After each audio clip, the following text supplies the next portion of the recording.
ஆத்ம வணக்கம். ஆத்மபிதா சுவாமி சிவானந்த பரமஹம்சர் அவர்கள் அருளிய விஷ்ணு இல்லை என்றால் பிரம்மாவும் சிருஷ்டியும் இல்லை. குருவே, உலகத்தில் இதுவரை கருதியதற்கு நேர் விரோதமாக இப்போது கற்பிக்கின்றீர்கள்.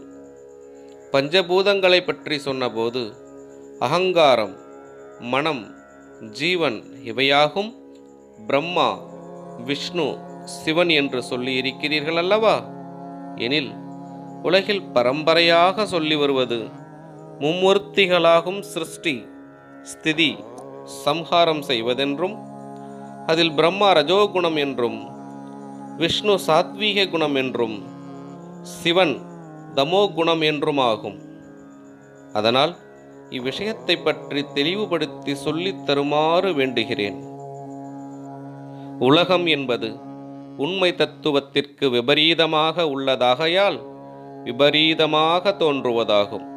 அதை பற்றியும் பிரம்மா, விஷ்ணு, சிவன் இவர்கள் யாராகும் என்றும் வைத்தால் அவர்களை பற்றியும் சொல்லுகிறோம்.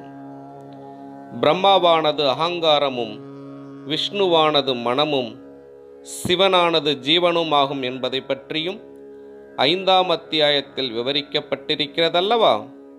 அதல்லாமல் மேற்கூறிய மும்மூர்த்திகள் 3 குணங்களாகும் என்றும், அந்த குணங்கள் தாமசம், ராஜசம், சாத்வீகம் இவையாகும் என்றும் சொல்லி இருக்கிறதல்லவா? எனில் சிவன் தாமச குணமாகும் என்றும், விஷ்ணு சாத்வீக குணமாகும் என்றும், பிரம்மா ராஜச குணமாகும் என்றும் நீங்கள் இப்பொழுது சொல்லுகிறீர். அப்படி ஒரு காலம் வருவதற்கு இடமில்லை.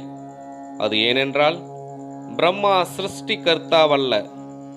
பிரம்மா என்பது அகங்காரமாகும்.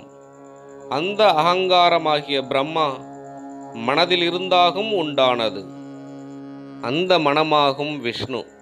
அதெப்படி என்றால் விஷ்ணுவினுடைய நாபியிலிருந்தாகும் பிரம்மா உண்டானதென்று சொல்லுகின்றனர்.